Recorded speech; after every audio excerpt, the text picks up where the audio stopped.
Welcome, everyone, to the Varsity Voices. In today's episode, we have one of our special From the Coach's Office series, where we get a chance to talk to coaches from the Chicago Catholic League, gather some insight into their program, and ask them about their expectations for the upcoming football season. I'm Dan Frevaletti, and with me is my co-host, Joe Frevaletti, and we are very pleased to have in the virtual studio today new head coach of the Notre Dame Dons, Dan DeFranza. Welcome, Coach, and thank you. Thanks for joining us, and congratulations on the new role. Appreciate that, Dan and Joe. Thanks for having me on today. Varsity Voices, as I told you earlier, I'm relatively familiar with. I look forward to having a great discussion about high school football and also doing what I can to promote the great kids we have here at Notre Dame and talk about the great Catholic CCL ESCC that we play in. It's a pleasure to be here, guys. Awesome. Thanks again. Well, so while you're the new head coach, you've been on staff for 30 years, I read, and defensive coordinator for the last several years. So seeing as you've been in the program, how much change do you anticipate bringing to the program as now as the head coach? It's a good question, Dan. Yes, I have been around Notre Dame an awfully long time, and I want to start by saying what a pleasure it has been to be Mike Hennessy's assistant coach for the last 30 years. You'll probably ask some questions about how I got here and things like that, and I'll wait to answer that when it's asked. But being Coach Hennessy's defensive coordinator for 28 of the last 30 years that I've been here has been the greatest experience of my life. I've gotten to learn under a man who really started this program when he got here in '87, which was my sophomore year in high school here. And when I graduated from college in '94 and I came on as a defensive backs and wide receivers coach, 2 years later, Dan Fitzpatrick, the former defensive coordinator, decided to step down. So I took on the defense. I've been here 30 years, but I took on the defense 28 years ago. So you asked about change. If I were to talk about change, it might appear that maybe we have done things wrong here, and so I don't like to word it as that I'm changing things. I think, Dan and Joe, what I'm doing is I'm building on an already established foundation here.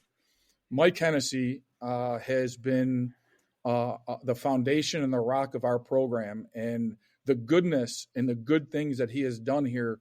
What I want to do is, and I've been with him along for most of this ride, I don't want to consider it. I don't want to use the word change. I want to use the word building upon the foundation of, because I believe that we have created something very special here.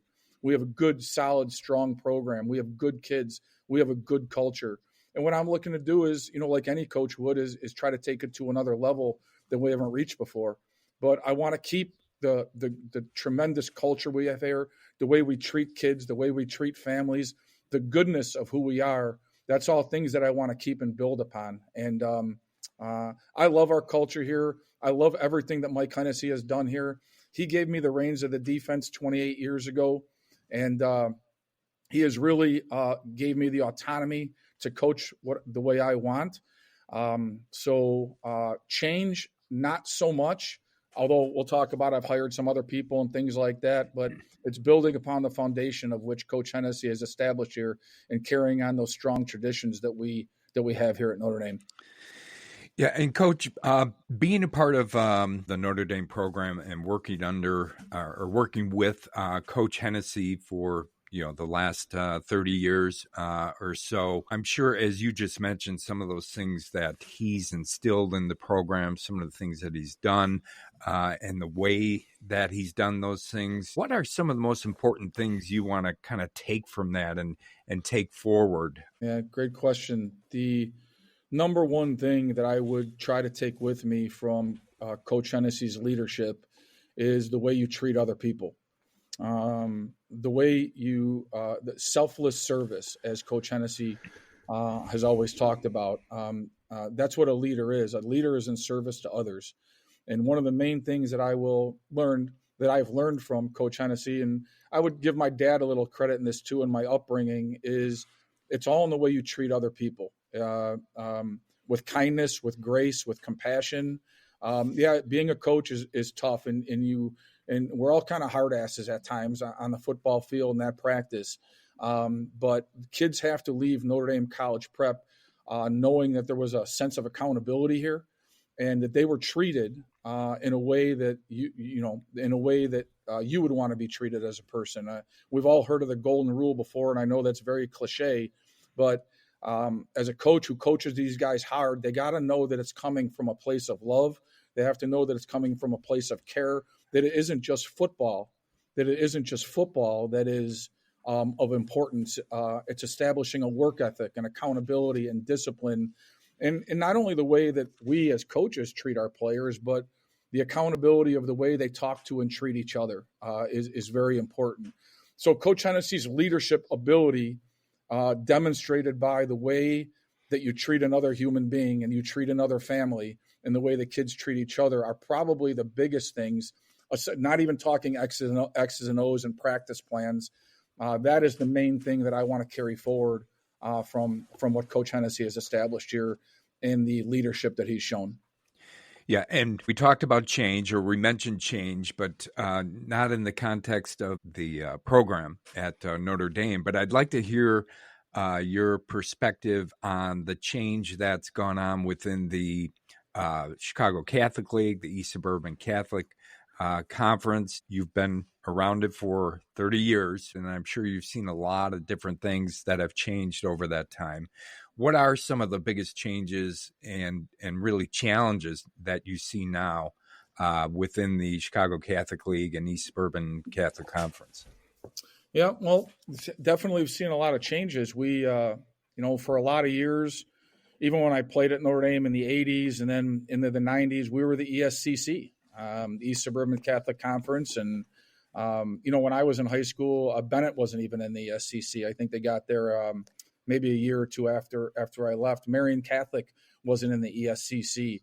So the ESCC grew into a 9 or 10 team conference, and that was always very challenging. And then we went through that first merger with the CCL Catholic League. Hard to remember exactly what the divisions were and all that back then, but what we found ourselves in today with these 24 teams in 4 6-team divisions, I really like it. I like the ability to play, unless it was non-conference, we wouldn't play a Brother Rice or a St. Rita or a Mount Carmel or a Leo or a De La Salle, even Marion Central Catholic going up further northwest. We were always playing Carmel and Joliet Catholic, and back in the St. Joe's and Holy Cross days, where they were in the league, and St. Patrick's, of course. And it's really neat that you get to play a variety of opponents. Now, with that said, you guys know this, it's a freaking gauntlet. You have your divisional games, and we're in the tough division. And then you get your crossover games, whether you cross over up or you cross over down. Once you hit the Catholic League, once you hit that game 3, there are no days off, weeks off in this league. I think in the ESCC, you had 1 or 2 times per year where you almost could, wouldn't let the kids know this, but you can kind of exhale going, okay, man, we get to get our legs back underneath us this week and get right. And, you kind of figure what's going to happen on Friday night unless you really mess up. And there is none of that anymore. It is an unbelievable gauntlet, which really affects your non-conference scheduling in those first 2 games of the year and what you're doing with those. So I really enjoy the change. The all-conference banquet, getting to talk and sit with all the other coaches at the end of the year, the preseason meetings, getting to talk and meet with those guys, become friends with a lot of the guys that I normally wouldn't have seen in the past. But the level of competition, as you guys know, is just it's off the charts in the CCL CCL ESCC combined conference.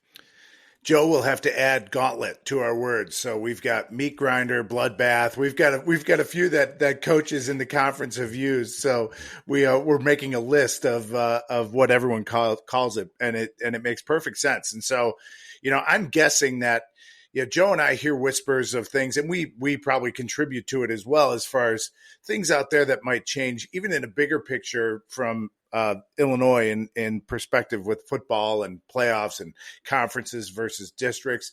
You sound like you are on the side of let's keep it as is, keep those traditional rivalries rather than break into districts where it might be Catholic and or private and public all in the same district, and changing that structure. Is that? Yeah, no doubt about that. Although, as I've gotten older, I have been willing to change a little bit more in the past, and I'm a little bit more open-minded to things. But I certainly am a traditionalist, and I like the way the things are run now. And I'll be honest with you, when that stuff is talked about, when I wasn't the head coach or involved as being assistant athletic director like I am now, I didn't really dive too deep into it. I didn't give it an overwhelming amount of thought because, Coach Hennessy as head football coach and athletic director was kind of handling that stuff, and he'd report back from those AD meetings and head coaches meetings and fill me in. But, I was kind of ambivalent towards it. I'll just do I'll do what the schedule shows us to do and what they decide.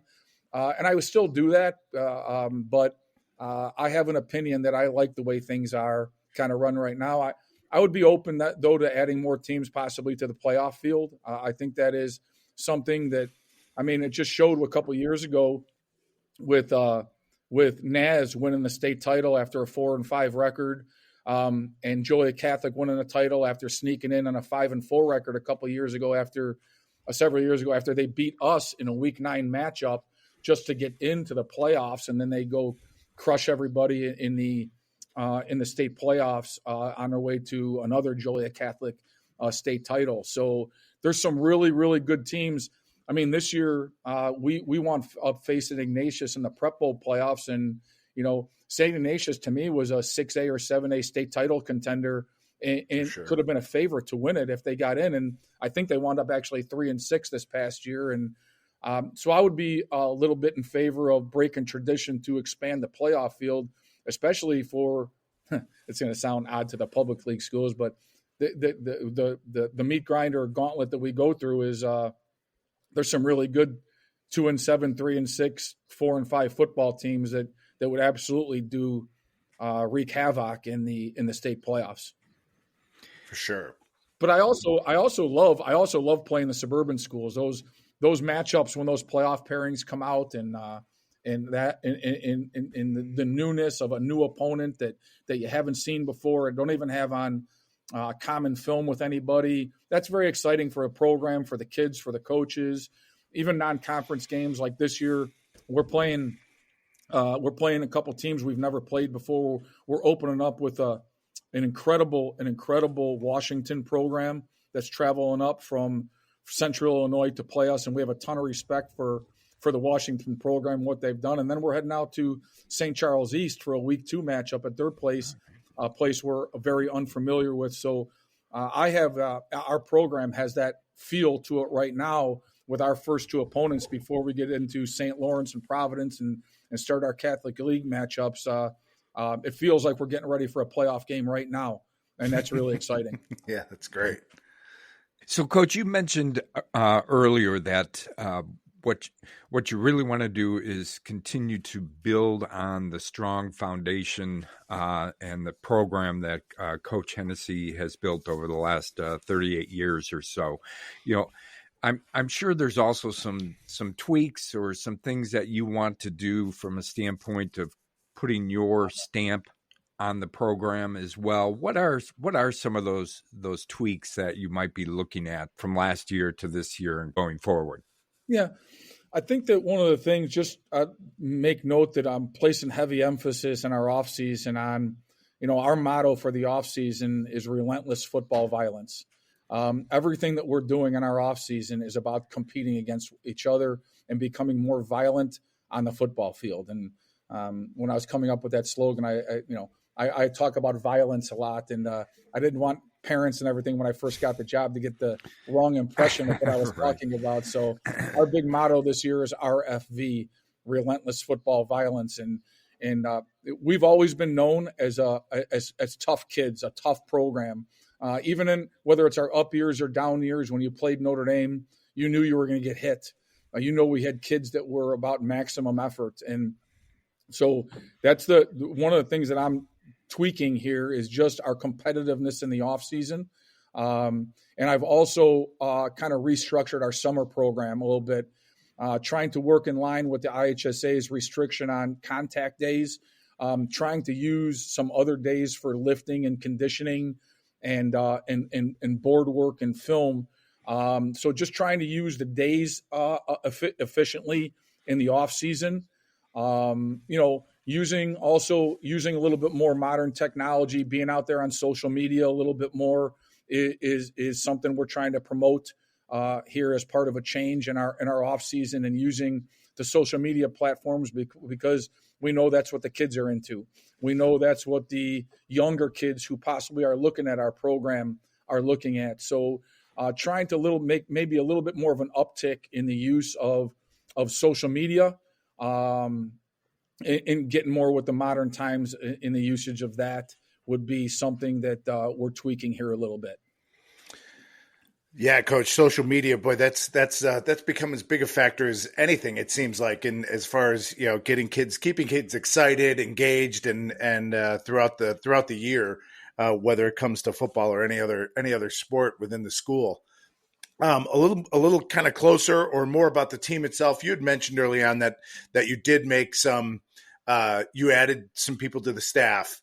You want to tell us a little bit about who you've added and what they're going to do for you? Sure.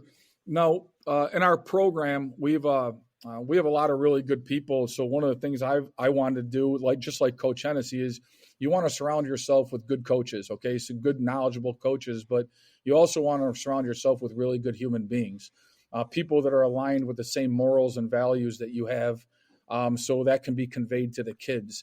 So I've held over a lot of the coaches from our previous staffs here. We have a lot of Notre Dame alums that have a lot of pride in the program that Coach Hennessy and I have done here over the last many years. And a lot of alums have come back to coach. And actually, in timely fashion, some of these kids are getting out of college now, and it just worked time-wise where I was able to hire some young guys to come back in that just got done playing college football. The other thing I would say that has made the biggest splash in our program is the hiring of our new offensive coordinator, Vince Natali. Vince is a person with incredible experience and incredible knowledge. He was at Montini the last couple of years, and before that, he was at Maine South, and before that, he had coached at four or five Division I universities, offensive line coach and recruiting coordinator. So, the hiring of Coach Vince has already made a big difference in our program, and he's getting ingrained with the kids. The kids are learning a new offense now. They're learning a new way of doing things in the off season, and I'm really, really looking forward to working with Coach Vince, and we're developing our relationship and friendship, and he's going to be really, really good for our program and really, really good for the kids. So I'm really, really excited about that, and I've hired some. I moved one of the big other things that I did is I moved one of our sophomore coaches. His name is Patrick Early, and I've moved Patrick from the sophomore level to oversee our freshman level. And I think that programs are built from the ground up. Your culture in a program is built from the time they walk in the door as a freshman, or really whenever you can start bringing them in after the freshman test that they had, the incoming freshman test back in December. The incoming freshmen recently registered here in February for their classes for next year, and developing a strong culture from the ground up. I'm really excited about what Patrick Early is going to do, leading our freshman level and keeping them in line with the values and morals, ethics, and culture of our entire program. So those are a couple of the bigger changes that have, or changes / additions that I'm looking forward to for the 2025 season.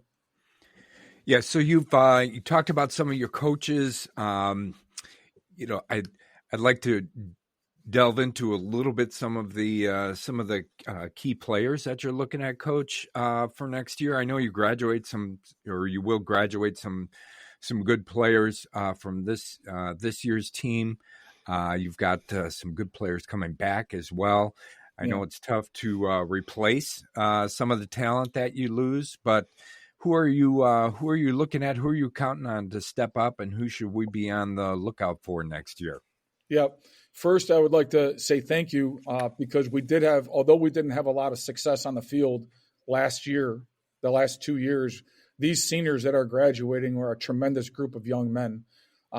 They really, one of the things we do as a coach, we want to win games, but we teach perseverance. And we had a group of kids who maybe weren't as talented as the other teams and weren't as big and didn't run as fast as 40 times. We had an incredible group of seniors leaving us this year that led us in a really positive direction, although it didn't show with wins and losses on the field. So they showed these rising seniors what leadership and perseverance is. So we're going to miss a really good number of the outgoing seniors this year.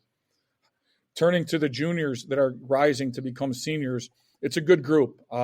They did have success at the lower levels, which our seniors that are leaving us did not have. So these guys have tasted a little bit of success here at Notre Dame. I think they were 8-1 or 7-2 on the sophomore team. I'm getting my years mixed up on the sophomore level. And we had a few of those guys up with us on varsity. So we're really excited about the rising seniors. And I know you'll probably ask me more questions about players, but right off the bat, in one of your emails, you had reached out just about like our quarterbacks, and I stated to you that we have an incumbent quarterback in Luke Dickey. Luke's a great young man. He works extremely hard. He's a tremendous leader, and he has a good number of starts under his belt. He came up sophomore year a little bit and did a nice job, and then last year did a good job for us too. He's being challenged by a rising junior by the name of Eric Cooper, and both of these kids. It's been really interesting to me, guys, to watch them work together in the weight room. Luke Dickey is running track. They're both training outside of here also with some 7-on-7 groups and quarterback coaches, and they're getting that extra work done, which is great. But I really like the way they treat each other. I like the way they're going about their competition with each other.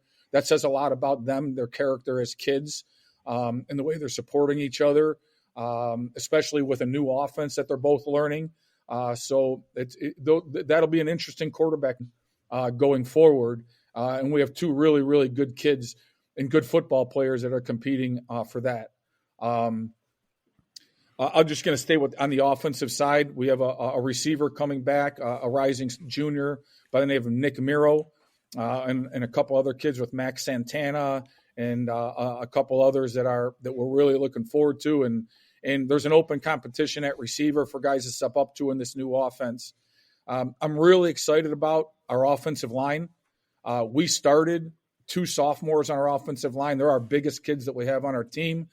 I think they're both college prospects. They're tremendous kids. Ray Hookfin would be a rising junior who's a tremendous kid. He's a tremendous student athlete with tremendous potential and a good frame on him. And another one would be Sean Cook. Sean Cook was probably going to be our best offensive lineman. He fractured his back in game 1 early in the game against St. Patrick's last year in our first game of the season. He continued and finished the game and graded out at about a 98% in game 1 with a fractured back. And he was our right tackle, and we had a revolving door at right tackle. We went through, I think the total number was 5 players that started last year at right tackle, and we get Sean Cook back in full capacity this year. And Ray and Sean are really good football players. They're also at the very top of their class academically as well. Probably 2 of the better human beings we have in our school as well. So anytime I can get those guys' names out there, I will certainly do so. And there's a bunch of other offensive line guys that got experience last year. Luke Sanders got experience last year, and he's coming back to battle. Nicky Pantazis played a little bit.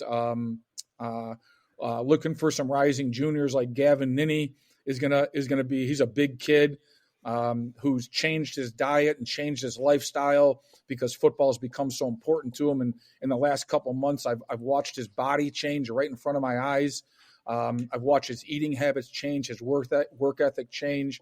And guys, that's part of the fun of being a coach is watching these guys go from 14-year-olds to 18-year-olds and seeing the changes they're making and the positive decisions that they're making. Okay. A couple other guys like Gio Bronkema is doing a really good job in the weight room, and Richard Reardon some undersized offensive linemen, but gritty as hell. So those are some guys, and I know I'm missing a bunch of names out there too on the offensive side, and that's what the offseason is about. If you didn't get a ton of playing time as a junior, this offseason is a way to go earn your keep. And we have, a vast majority of our guys that are doing so. The other thing I would say is that we have a tremendous sophomore tailback in Troy Nightingale. Troy was the MVP of our team last year. So we're looking for great things from Troy, who's an outstanding running back, an all-conference performer from on varsity as a sophomore last year. Yeah, he jumped off the film for sure in the season when we watched it, and was definitely, you could see he's one of several difference makers that you're going to have rising next year. So, you mentioned the summer and the change from 25 to 20 practices and times that you can meet. But I wonder, one of the things that a common thread as we talk to coaches is the competition that you have in the summer with other activities. And I think I always say baseball, but I don't mean to just say baseball. So other activities, and the challenge that presents. Do you face the same thing? And does it really affect how you go about scheduling your summer workouts? Absolutely. I always wondered if we were the only program that goes through this. And over the years and talking to these other coaches, I realized that we're not the only program that goes through this. First, we promote being multiple sport athletes. When we're trying to get kids to come to Notre Dame, I believe that's one of our strong selling points. And then once you say that to the kids, it's another thing to live by it.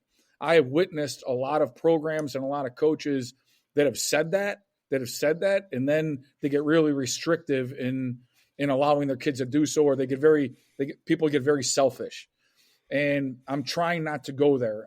But yes, we deal particularly with football and basketball, although football-basketball combination that was the model for a lot of years, for 20, 30, 40, 50 years. And you kind of see this basketball players specialize. So although we deal with a couple kids a year, basketball is not as much as it used to be. But Dan, baseball is major competition for sure. What I ask the kids is to share. Number one, that you've got to be equitable in this decision making. If you're missing a football event, a practice, or a lift, we hope that the next time that comes up, that maybe you're missing baseball and choosing football. The other thing that I would do is ask for communication.